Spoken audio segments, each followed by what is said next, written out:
Thunderbolts a fait un truc que Marvel Studios n'avait pas osé depuis 10 ans, et je pèse mes mots. Un anti-héros surpuissant, une dépression incarnée, des personnages secondaires en pleine rédemption, mais avant de rentrer dans le détail, posons la question que personne n'ose vraiment poser, et si les Thunderbolts étaient vraiment les nouveaux Avengers. Ajoutez à ça une scène post-générique de fou, une guerre en approche, et peut-être la vraie naissance du chaos multiversel. Oui, Thunderbolts vient de réveiller le MCU. Salut à tous et bienvenue sur House of Marvel pour une nouvelle vidéo. Aujourd'hui on va démonter, recoller, analyser et théoriser tout ce que cache le film Thunderbolts. Est-ce que cette équipe peut vraiment remplacer les Avengers?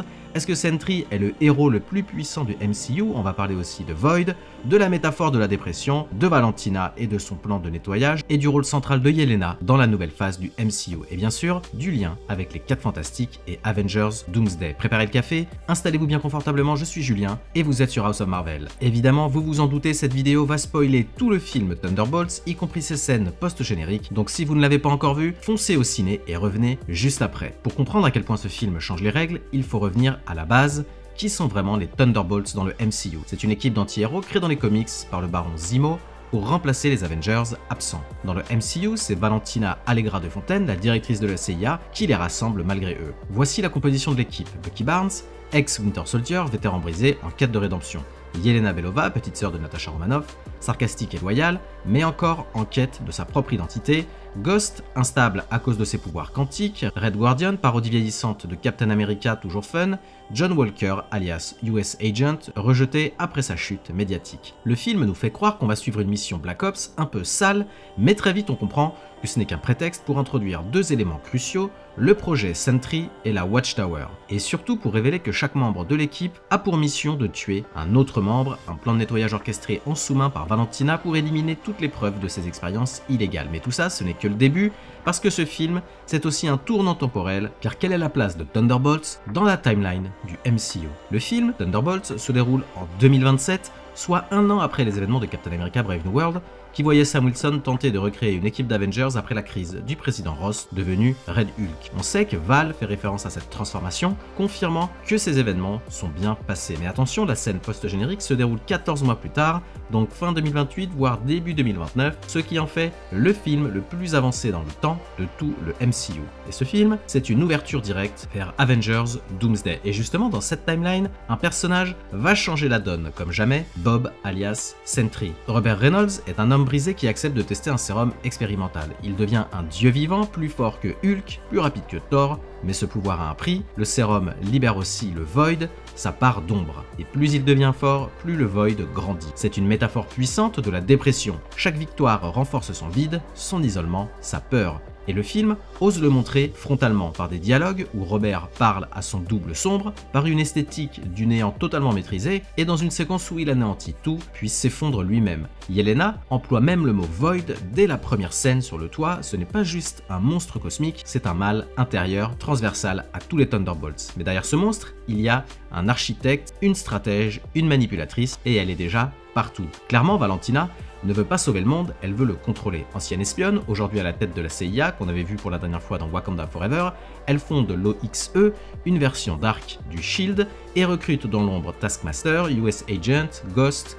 Yelena, et elle fait créer Sentry en laboratoire. Mais le projet échappe à tout contrôle, le gouvernement américain découvre ses manipulations, une enquête parlementaire est lancée, elle est sur le point de tout perdre, alors elle réagit. Elle élimine ses agents avant qu'ils ne témoignent, elle récupère la Stark Tower renommée Watchtower comme QG pour son ou ses super-héros, et elle organise au final une conférence de presse complètement surprise, complètement improvisée pour imposer les Thunderbolts comme les nouveaux Avengers.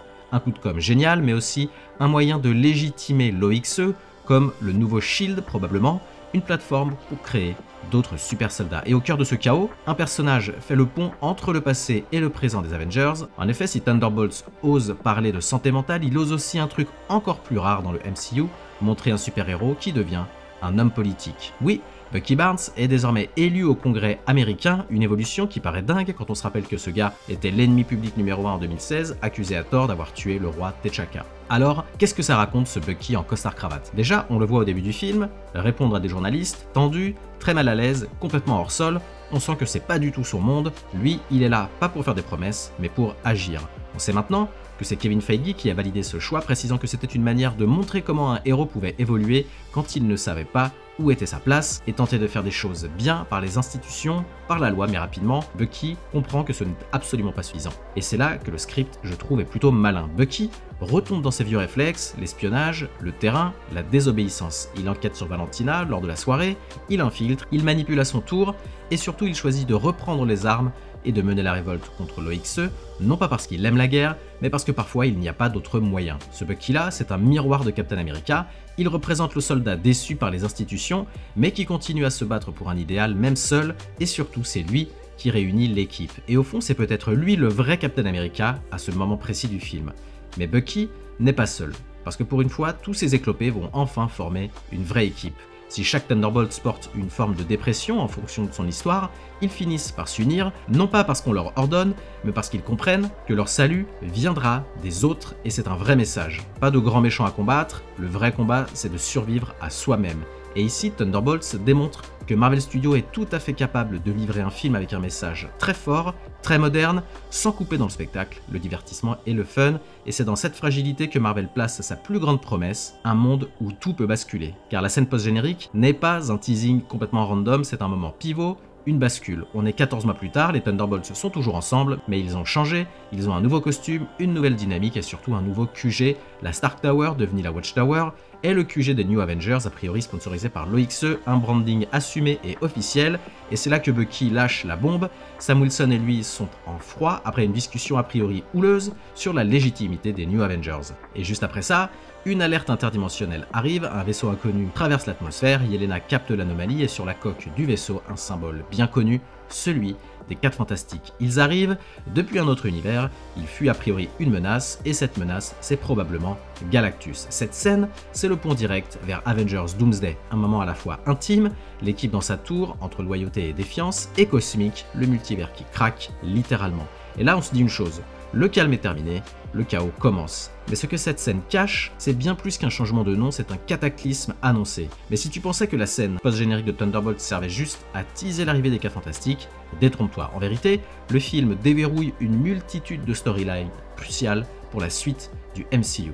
Sam Wilson a monté ses Avengers, Bucky aussi, et dans la scène post-générique, on nous dit que Sam attaque les New Avengers en justice. C'est pas une blague, le MCU va oser une guerre des marques pour poser une vraie fracture idéologique, pour savoir qui mérite de s'appeler Avenger, qui sont les vrais héros, et surtout savoir qui a raison. Bucky lui a monté son équipe pour sauver le monde, Sam lui veut respecter a priori la légalité. Mais à force de divergence, l'amitié construite depuis Falcon and the Winter Soldier est probablement sur le point d'exploser, et ce conflit, on va le retrouver probablement au début d'Avengers Doomsday, mais pas forcément du même côté de la table. Autre storyline intéressante dans Thunderbolts, on voit comment Void plonge les personnages dans leurs souvenirs les plus sombres, mais où sont tous les autres héros new-yorkais? Spider-Man, Daredevil, Jessica Jones, j'en passe des meilleurs, est-ce qu'ils ont été aussi aspirés dans cette spirale mentale? Born Again saison 2 et Spider-Man Brand New Day pourraient bien répondre à cette question. Ensuite, l'arrivée des 4 Fantastiques n'est pas juste stylée, c'est un signal d'alarme cosmique. Ils fuient probablement Galactus, ce qui veut dire que leur monde est déjà mort. Et c'est peut-être la première incursion réelle du MCU. On l'a entendu dans le film, c'est une crise qui vient de l'espace. Ça, c'est du langage codé Marvel pour dire que les réalités commencent à s'écraser les unes sur les autres, et donc Doomsday va sûrement démarrer, comme on le disait il y a quelques semaines, avec un multivers déjà craquant de partout. Ensuite, clairement, Valentina n'a pas dit son dernier mot. Ok, elle est sous le joug des Thunderbolts, elle est piégée à la fin du film, mais on connaît Val, elle se laisse jamais dominer. On pourrait penser qu'elle pourrait déjà pactiser avec un autre grand stratège, par exemple un Victor Von Doom ou un Kingpin. Aussi, un détail passé assez inaperçu que j'avais loupé pendant le film, l'assistante de Valentina, Mel, porte un collier d'oiseau. Et dans les comics, Melissa Gold, alias Songbird, est un membre fondateur des Thunderbolts, et on pourrait penser qu'on a déjà notre nouvelle recrue pour la suite, et c'est très probable. Autre storyline intéressante, Bob, ou Sentry, va devoir faire un choix. Il est là, il est vivant et il est plus fort que tout le monde. Mais il refuse d'agir par peur que le Void prenne le dessus, et ça on peut le comprendre. Mais combien de temps ça va durer? Dans Doomsday, Bob va devoir trancher, et son choix pourrait faire pencher la balance ou tout détruire.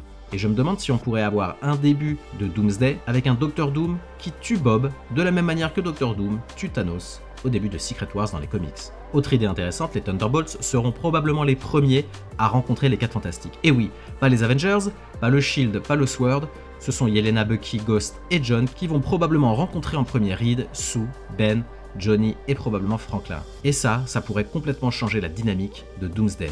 Et ce n'est que le début du problème, car désormais, il y a trop d'équipes, les New Avengers, ex-Thunderbolts, la version Black Ops on peut dire, les vrais entre guillemets Avengers de Sam Wilson, dont on ignore encore la composition exacte, mais on pourrait penser que Thor, Shang-Chi, Captain Marvel, She-Hulk et Wong sont en pole position pour les rejoindre.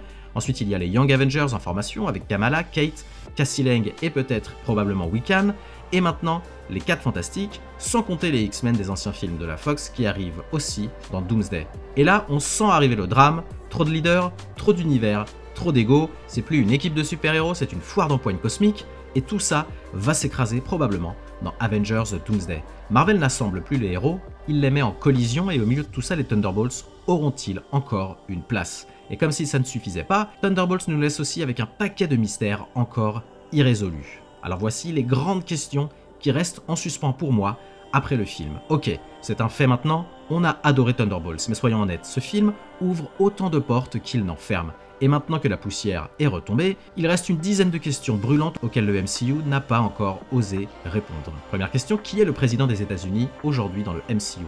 Ross est out, Red Hulk a fait péter son mandat en direct, mais alors qui dirige le pays maintenant? Aucun nom, aucune mention, aucun visage, et si le pouvoir politique du MCU était en train de disparaître au profit des superstructures comme l'OXE? Deuxième question, pourquoi Ghost est-elle encore en vie?